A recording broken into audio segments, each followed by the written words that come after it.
la costa norte de mi islita hay un pueblo de la mano de Dios, tierra hermosa, Vega Alta de Espinosa, erigida con esfuerzo y con honor, simbolizan su escudo y su bandera, nube y cielo, Inmaculada Concepción, caña esmeralda, fuente de subsistencia, ramos de olivos a nuestro fundador, tierra firme que ha sabido dar pan de vida y de poder.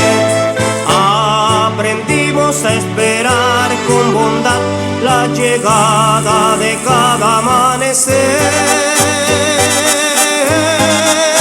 Chimenea de la Carmen legendaria, ríos y bucos, Cerro Gordo y el Verdón. Es un orgullo haber nacido en este lar, a Vega Alta por siempre yo amaré.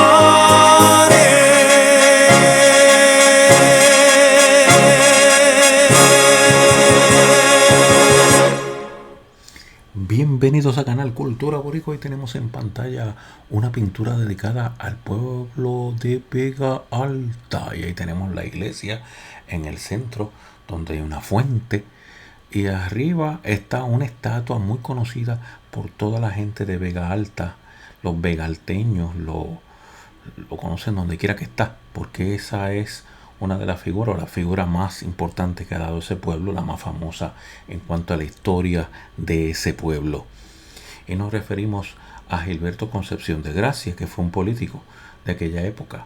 Hoy vamos a presentarles a ustedes la historia de Vega Alta y sus colindancias y todo esto. Y aparte de eso también una breve biografía de ese gran puertorriqueño Gilberto Concepción de Gracia y sus aportaciones a la política puertorriqueña de hace, ¿verdad?, de la década de los 50 y los 60, cuando él estuvo en unas posiciones de liderato allá en el Senado y fue un portavoz de la minoría en el año 1953 a 1960. Este señor pues tuvo esa posición. Nada, vamos a escuchar lo que tenemos para ustedes en cuanto a la información que hemos podido conseguir, nada más y nada menos que de la historia de este gran pueblo puertorriqueño que está en el norte de Puerto Rico, que se confunde con Toa Alta, con Toa Baja, con Vega Baja también. Yo siempre que voy a esa zona pues me trato de pedirle a Dios que me ayude, porque de verdad se me hace un poco difícil, pero para la gente que está allí todo el mundo sabe para dónde va y todo eso, pero yo confundo casi siempre a esos cuatro pueblos por tener los nombres similares, ¿verdad? Uno Vega Alta, otro Toa Baja, otro Toa Alta, Toa Baja. Y hoy nos vamos a dedicar a Vega Alta para conocer su historia. Escuchemos lo que nos tiene que decir la inteligencia artificial que estamos utilizando para leer todo esto, porque es mucha la información y créame, estaríamos enfermos ya de la garganta, no tendríamos garganta para esto, gracias a algún invento de alguna personita por ahí que nos hizo este invento, pues que desconocemos quién es, pero sí que nos está ayudando bastante para escuchar en pocos minutos y rápido y lo mejor posible la historia de este gran pueblo y de este gran puertorriqueño que es el más destacado de Vega Alta, a quien le hemos dedicado esta pintura. También en la parte superior aparece la entrada al municipio de Vega Alta. Escuchemos. Vega Alta, fundado en 1775, es conocido con el cognomento del pueblo de los ñangotaos y sus habitantes, como los maceteros. El apelativo de ñangotao procede, según la historia popular, de la costumbre de los trabajadores de la caña de esperar ñangotados el tren que los transportaba a los cañaverales. Debido a que la estación no poseía asientos, Vega Alta ocupa una superficie de 72.8 kilómetros cuadrados, 28 millas superíndice 2. Posee de 37.910 habitantes, censo 2000. El territorio vegalteño está distribuido en 8 barrios: Pajura, Candelaria, Cienegueta, Espinosa, Maricao, Mavilla, Sabana, Vega Alta Pueblo. Las fiestas patronales se celebran alrededor del 8 de diciembre, día de su patrona, la Inmaculada Concepción de María. Vega Alta está ubicado en la costa norte de Puerto Rico. Limita al norte con el Océano Atlántico, al sur con Morovis y Corozal, al este con Dorado y Toa Alta y al oeste con Vega Baja. Pertenece a la llanura costanera del norte y a la zona kárstica de la isla, por lo que presenta numerosos mogotes, cuevas y sumideros. Las tierras más elevadas se encuentran en el barrio Cienegueta, al sur del municipio, puesto que forma parte de la región de las colinas del norte, cuya altura máxima alcanza los 500 metros, 1640 pies, sobre el nivel del mar. En el barrio Sabana, se encuentran las colinas Alto Breña y Cerro Gordo. Entre los accidentes costeros, se encuentran la punta Cerro Gordo y el callo que comparte el mismo nombre. Además, Vega Alta posee un sistema de cuevas llamado Santa Rosa Monserrate, el cual se extiende bajo la superficie de las comunidades que llevan dichos nombres. El mismo puede accederse a través de más de 35 entradas. Además, el barrio Bajura posee otras dos cavidades subterráneas, la Cueva Chiquita y la Cueva del Cafetal. Este municipio posee una zona forestal llamada Bosque de Vega Alta, el cual se extiende hasta el territorio de Vega Baja. Este se divide en 3 segmentos que abarcan aproximadamente 447 hectáreas. El bosque recibe anualmente un promedio de 1.695 milímetros, 66.7 pulgadas, de lluvia. Su altura fluctúa entre los 5 y los 50 metros, 15 y 160 pies, respectivamente. Sobre el nivel del mar, la vegetación del bosque es propia de la zona kárstica. En él, habitan varias especies de palmeras y de tabebuias. La superficie presenta mogotes rodeados de depresiones, así como profundos sumideros. Finalmente, Vega Alta es regado por el río Cibuco y sus afluentes, los ríos Mavilla y Unibón. La palabra Vega describe un terreno bajo, llano y fértil. La geografía de Vega Alta y su vecino, Vega Baja, inspiró sus nombres. Ambos municipios están divididos por una frontera natural, el río Cibuco. La ribera este del río fue llamada Vega Alta y la oeste, Vega Baja. En dicho cuerpo de agua, abundó el oro en los tiempos de la colonización. En las depresiones de su cauce se depositaban los pequeños granos que arrastraba la corriente. Para lavar la arena y recolectar el metal, los conquistadores se valieron de los indios taínos. La comunidad indígena que habitaba esta zona estaba dirigida por el cacique Guacabó. El área que hoy ocupa Vega Alta pertenecía a la jurisdicción gubernamental llamada Partido de la Vega, dentro de Manatí, como consta en documentos del Cabildo de San Juan del 1764. En 1774, con el poder de 32 vecinos, don Francisco de los Olivos solicitó la separación del Partido de la Vega y fundar el poblado, bajo la advocación de Nuestra Señora de la Concepción y Patriarca San José de la Vega. Se le permitió licencia en 1775 y se fundó oficialmente el Partido de la Vega, al este del río. Al fundarse Vega Baja, un año después, para diferenciar entre sendas, vegas, se les llamó la Vega Alta y la Vega Baja, según las memorias de Melgarejo. En 1831 este municipio contaba con 5 barrios además de la cabecera: Candelaria, Cienegueta, en lugar de Cenagueta, Espinosa, Mariana y Monicado. En 1854, según documentos de la Oficina de Obras Públicas, ya existían otros 3 barrios, Bajura, Mavilla y Sabana, y había desaparecido el barrio Mariana. En el 1878, se registra un cambio de nombre para el barrio de Monicado, el cual adopta el nombre de Maricao, el cual todavía conserva. En el censo de 1899, los barrios Cienegueta y Mavilla aparecen bajo el barrio Novillo, aunque en 1910 vuelven a aparecer registrados con los nombres originales. El 12 de octubre de 1898, el alcalde Francisco Vega recibió a las tropas estadounidenses y levantó la bandera de Estados Unidos en Vega Alta por primera vez en su historia. El 1 de marzo de 1902, la Asamblea Legislativa de Puerto Rico aprobó la Ley para la Consolidación de ciertos términos municipales de Puerto Rico, en la cual se estipulaba que Vega Alta sería anexado a Vega Baja. No obstante, en 1905, la Legislatura de Puerto Rico aprobó otra ley mediante la cual revocaba la ley de 1902.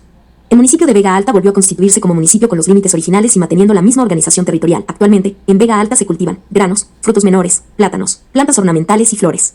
También posee una industria ganadera especializada en la cría de ganado de ceba, lechero, porcino y avícola. La producción de carne, leche y huevos constituye un renglón económico importante. Sus fábricas elaboran diversos productos, entre ellos equipos eléctricos, muebles, alimentos, químicos, plásticos y otros. El más famoso de sus ciudadanos de este pueblo fue Gilberto Concepción de Gracia. Gilberto Concepción de Gracia, senador por acumulación 1953-1960, Partido Independentista Puertorriqueño, posiciones de liderato en el Senado. Portavoz de la minoría 1953 a 1960. Gilberto Concepción de Gracia, 9 de julio de 1909 a 15 de marzo de 1968, periodista, abogado, profesor, político y senador puertorriqueño. Fue fundador y candidato a gobernador de Partido Independentista Puertorriqueño. Ocupó un escaño en el Senado de Puerto Rico y fue el portavoz del Partido Independentista por 2 términos. Concepción de Gracia nació en Vega Alta, Puerto Rico, el 9 de julio de 1909, hijo de Seferino Concepción y Carmen de Gracia. Estudió los primeros grados en Vega Alta y terminó su vida escolar en la Escuela Superior Central de Santurce. Cursó estudios universitarios en la Universidad de Puerto Rico, de la que se graduó en 1932 tras obtener un bachillerato en Administración de Empresas y un grado en Derecho. Posteriormente realizó estudios posgraduados en la Universidad de George Washington, en Washington, D.C., en la que obtuvo grados de maestro en Derecho y de doctor en Derecho con especialidades en Derecho de Patentes y Derecho Administrativo. Se desempeñó en Estados Unidos como periodista, abogado y profesor de literatura latinoamericana. En sus primeros años de militancia política, fue miembro del Partido Nacionalista de Puerto Rico, bajo la presidencia del Dr. Pedro Albizu Campos. Más tarde, cuando Albizu Campos y el liderato del Partido Nacionalista fueron acusados ante el Tribunal de los Estados Unidos en Puerto Rico, encabezó su defensa como abogado, responsabilidad que lo obligó a cerrar su bufete en Puerto Rico y establecerse en la ciudad de Nueva York, en compañía de su esposa Ada Suárez Díaz, para encauzar los procesos apelativos de las acusaciones. En la ciudad de Nueva York desplegó una intensa labor por los derechos de los puertorriqueños que se trasladaban a los Estados Unidos en busca de trabajo y mejores condiciones de vida. Su trabajo como periodista y posteriormente como editorialista del periódico hispano La Voz lo ayudó a fortalecer su presencia en la vida social y política de la comunidad boricua en la ciudad. Durante esos años, tuvo una íntima relación con el congresista por Nueva York de origen italiano, Vito Marcantonio. Concepción de Gracia preparó discursos y proyectos para Marcantonio reproducirlos o presentarlos en el Congreso de los Estados Unidos, incluyendo un proyecto para reconocer la independencia de Puerto Rico. Posteriormente, la familia Concepción Suárez se trasladó a Washington, desde donde Concepción trabajó en la Unión Panamericana, precursora de la Organización de Estados Americanos. En esa ciudad realizó sus estudios avanzados de Derecho y se inició en una nueva dimensión como profesor universitario de literatura hispanoamericana. De regreso a Puerto Rico en el 1944, presidió el segundo Congreso Pro Independencia. El Partido Popular Democrático, PPD, liderado por Luis Muñoz Marín, proclamó que era incompatible ser popular y formar parte del Congreso Pro Independencia y de la Confederación General de Trabajadores y comenzó a abogar, a su vez, por algún tipo de unión autonómica con Estados Unidos. Ante la necesidad de crear un partido que abogara por la independencia, Gilberto Concepción de Gracia, junto con otros líderes políticos que favorecían esta ideología, fundó el PIP el 20 de octubre de 1946. A ese partido se unieron, entre otros, muchos populares que creían en la independencia. Casado en segundas nupcias con la puertorriqueña Abigail Díaz Alfaro, fue electo senador en las elecciones de 1952 y 1956 y candidato a gobernador de su colectividad en 1964. Como legislador, Concepción de Gracia presentó y defendió centenares de proyectos de obra social que, aunque en su mayoría fueron derrotados en aquel momento, sirvieron de base para la mayor parte de la legislación progresista de los próximos años. Incluía medidas sobre aumentos de salarios y condiciones de trabajo de los trabajadores puertorriqueños, garantía a la huelga y al piquete, representación en las agencias de gobierno, construcción de viviendas, colegiación de grupos obreros y múltiples otras medidas que abarcaban todo tipo de gestión. Concepción de Gracia fue miembro del Colegio de Abogados de Puerto Rico y presidente de la Comisión de Derechos Civiles del mismo colegio, miembro del Ateneo Puertorriqueño, miembro honorario de la Sociedad de Artistas y Escritores de Argentina y miembro de la Sociedad de Derecho Internacional. Gilberto Concepción de Gracia falleció en Santurce el 15 de marzo de 1968, a los 58 años. Ley Núm. 81 de 1994, presentada por el senador Rubén Berríos Martínez, declaró el día 9 de julio de cada año día conmemorativo de don Gilberto Concepción de Gracia. La escuela pública superior ubicada en la urbanización Villa Fontana en el municipio de Carolina, Puerto Rico, lleva su nombre. Un paseo que transcurre frente al puerto del Viejo San Juan, conocido anteriormente como la calle Marina, lleva el nombre de Concepción de Gracia. Bien, hemos escuchado la historia de este gran pueblo y de su personaje más famoso, Gilberto Concepción de Gracia. Continuamos pintando y dibujando para Puerto Rico y el mundo, dando a conocer a aquellas personas que dejaron huella en la historia del puertorriqueño y que se consideran importantes y que es necesario recordar para mejorar nuestra historia. Gracias por tu tiempo.